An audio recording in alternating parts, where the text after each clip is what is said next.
Good morning students. आज हम लोग संस्कृत साहित्य के अंतर्गत एकादश पाठ है ऋतवः, 11वां पाठ ऋतुओं को पढ़ेंगे। आइए अब हम लोग इस पाठ का वाचन करते हैं और साथ में इसका हिंदी अनुवाद भी समझते हैं। ऋतु वर्षस्य कश्चित् कालखंडः यस्मिन् वातावरणं निश्चित प्रकारं भवति। तो ऋतु वर्षस्य कश्चित् कालखंड, तो वर्ष के निश्चित कालखंड में एक यस्मिन् वातावरणं निश्चित प्रकारं भवति, तो एक निश्चित प्रकार के वातावरण को ऋतु कहते हैं। किसे कहते हैं? ऋतु वर्षस्य कश्चित् कालखंड यस्मिन् वातावरणं निश्चित प्रकारकं भवति। तो वर्ष के निश्चित कालखंड में एक निश्चित प्रकार के वातावरण को ऋतु कहते हैं।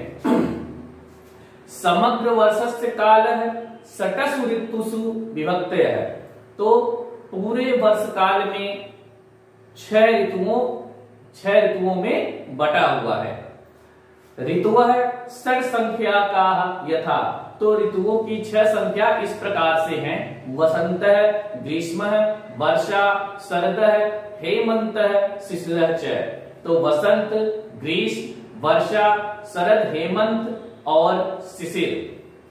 मास द्वयस्य कालः एकस्य ऋतु समयः भवति। एक ऋतु का काल 2 महीनों का होता है। मास द्वयस्य यानी मास द्वय मतलब 2, तो मास द्वयस्य काल है यानी 2 महीने का समय एक ऋतुओं का समय होता है। यानी एक ऋतु का समय कितने महीने का होता है? 2 महीने के। यानी पूरे कितने महीने होते हैं? 12 महीने होते हैं। और 6 ऋतु हो गई यानी 2-2 महीने के 6 ऋतु, तो इस तरह से 12 महीने में 6 ऋतुएं हो गई। ऋतु नाम परिसरस्य वातावरणस्य स्थितः। तो ऋतु का नाम परिसर की वातावरण स्थिति के अनुसार होता है। यानी कहने का मतलब जिस प्रकार का वातावरण हमारे यहाँ पाया जाता है उसी प्रकार से इन ऋतुओं का नामकरण भी किया गया है। भारतीय मासाः नक्षत्राणां नाम्नां आधारेण निश्चिता सन्ति। तो अब भारतीय महीनों के नाम नक्षत्रों के नाम पर रखे जाते हैं। यथा चैत्र मासः चित्रा नक्षत्रयुक्ता भवति भारतीय मासा सन्ति। जिस प्रकार से चैत्र मास जो है वह चित्रा नक्षत्र से है, भारतीय मास जो है भारतीय महीने इस प्रकार से हैं। पहला है चैत्र मास है, वैशाख मास है। देखिए यहाँ पे 1 से 12 महीने के नाम हैं। पहला चैत्र मास है, दूसरा है वैशाख मास है, तीसरा ज्येष्ठ मास है, चौथा आषाढ़ मास है, 5वां है श्रावण मास है, 6ठा भाद्रपद मास है, 7वां है अश्विन मास है, 8वां कार्तिक मास है, 9वां है मार्गशीर्ष मास है, 10वां पुष्प मास है या पौष मास है, 11वां माघ मास है और 12वां जो होता है वह है फाल्गुन मास है। यहाँ पर थोड़ा सा आप लोग ध्यान दीजिएगा। तो चैत्र, वैशाख, ज्येष्ठ, आषाढ़, श्रावण, भाद्रपद को अभी सामान्य भाषा में गांव में लोग भादों बोलते हैं। अश्विन मास है जो 7वां महीना है, उसको लोग क्वार भी कहते हैं। तो इसमें आप लोग कंफ्यूज मत होइएगा, अश्विन ही क्वार मास है। कार्तिक जो इस समय चल रहा है मार्गशीर्ष मास है, जिसको गांव में अगहन भी कहा जाता है। अगहन मास को ही मार्गशीर्ष मास भी कहा जाता है। पुष्प मास है यानी पौष मास है, और उसके बाद होता है माघ मास है और फाल्गुन मास है। ध्यान दीजिएगा कि भाद्रपद भादो, अश्विन क्वार और मार्गशीर्ष अगहन को कहते हैं। यहां पर आप लोग कंफ्यूज मत होइएगा, ठीक है। यदा शिशिर ऋतु गच्छति वसंत ऋतु आगच्छति अधुना न अतिरिक्तम शैत्यम न च अधिकतम उष्णतम। यदा शिशिर ऋतु ही, जैसे ही शिशिर ऋतु यानी ठंडी, शिशिर मतलब ठंड होती है, शिशिर ऋतु गच्छति यानी जाती है, वसंत ऋतु आगच्छति वसंत ऋतु का आगमन होता है। अधुना न अधिकतम शैत्यम न च अतिरिक्तम उष्णत्वम। तो अब न ही अधिक ठंडी होती है और न ही अधिक गर्मी होती है। आइए पहली ऋतु जो है वसंत ऋतु, उसके बारे में समझते हैं। वसंत ऋतु वृक्षाः कुसुमिता भवन्ति। तो वसंत ऋतु में वृक्षों पर फूल होते हैं, यानी क्या है, वहां पर फूल लग जाते हैं, पुष्प खिल जाते हैं। वृक्षेषु कोकिला कूजन्ते। वृक्षेषु, वृक्षों पर, यहां पर देखिए कितना अच्छा यहां पर वृक्षेषु प्रयोग हुआ है आपका अधिकरण कारक का, सप्तमी विभक्ति अधिकरण कारक। तो वृक्षोषु कोकिला कूजन्ते, वृक्षों पर कोकिला यानी कोयल कूकते हैं। मधुपाः मधु पिबन्ति। मधुपा मतलब भौरे, मधु का पान करते हैं। उपवनानि शोभन्ति। उपवन यानी बगीचे की शोभा बढ़ाते हैं।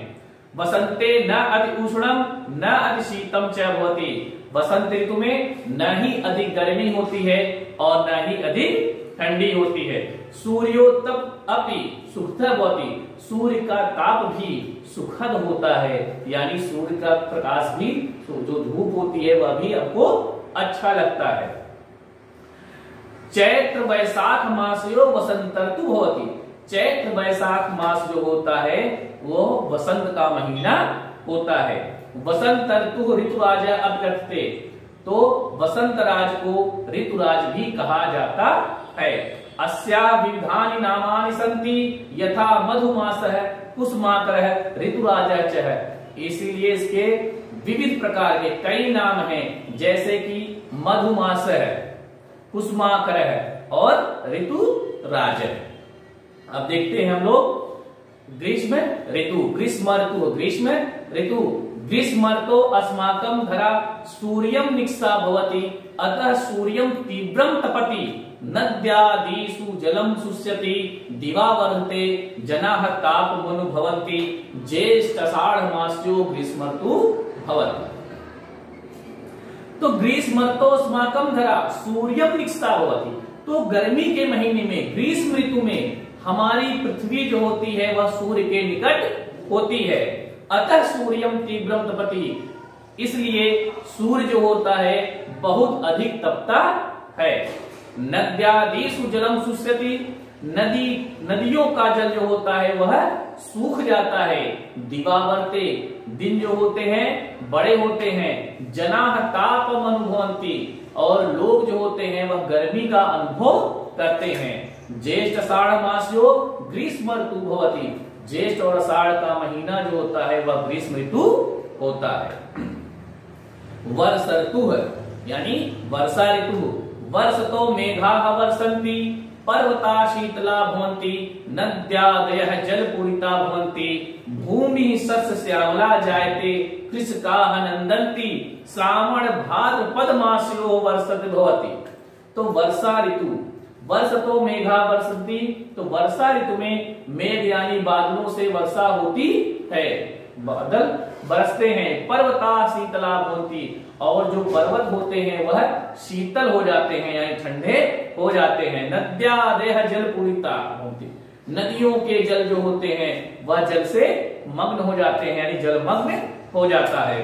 भूमि शस्य श्यामला जायते, और जो भूमि है यानी हमारी धरती है वह हरी भरी हो जाती है। कृषकाः नन्दन्ति, कृषकाः नन्दन्ति, और कृषकाः नन्दन्ति, इसमें क्या होगा, भूमि शस्य श्यामला जाते, कृषकाः नन्दन्ति, श्रावण भाद्र मासो वर्षा। तो कृषक जो कृषि लोग जो होते हैं, कृषकाः नन्दन्ति, जो कृषक होते हैं, किसान जो होते हैं वह बहुत ही खुश हो जाते हैं। श्रावण भाद्रपद मासयो वर्षा ऋतु भवति, श्रावण और भादों का जो महीना होता है वह वर्षा ऋतु होता है। शरद ऋतु है, शरद ऋतु, शरद ऋतौ आकाशः निर्मलः भवति, मेघाः निर्जलाः सञ्चरन्ति, चंद्रिका विशदा भवति, मार्गाः पंकरहिता भवन्ति, शरद ऋतु अश्विन कार्तिक मासयोः भवति। अब बात करते हैं हम लोग शरद ऋतु की। तो शरद ऋतु आकाशः निर्मलः भवति, शरद ऋतु में आकाश निर्मल रहता है यानी एकदम स्वच्छ होता है। मेघाः निर्जलाः संचन्ति, तो मेघ जो होते हैं वह बिना जल वाले होते हैं, बिना जल वाले बादल घूमते रहते हैं। चंद्रिका विशदा भवति, चंद्रमा बहुत बड़ा दिखता है, इसमें शरद ऋतु में। मार्गाः पंख रहिता भवन्ति, और जो मार्ग होते हैं, रास्ते होते हैं, वह सभी जो होते हैं कीचड़ से रहित अर्थात कीचड़ से मुक्त होते हैं, उसमें कीचड़ नहीं होता है।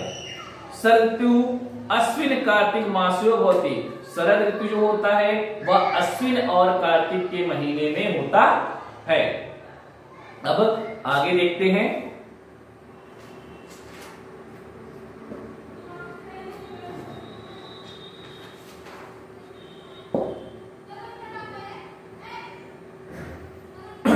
हेमंत ऋतु, हेमंत ऋतु, हेमंतर्तो रात्रि वर्धते, सूर्य मंदम तपति, विस्तारेण हिमं पतति, सलिलं शीतलतरं भवति, वायु अधशीतः वाति, हेमंत ऋतु मार्गशीर्षः पुष्यमासयो भवति।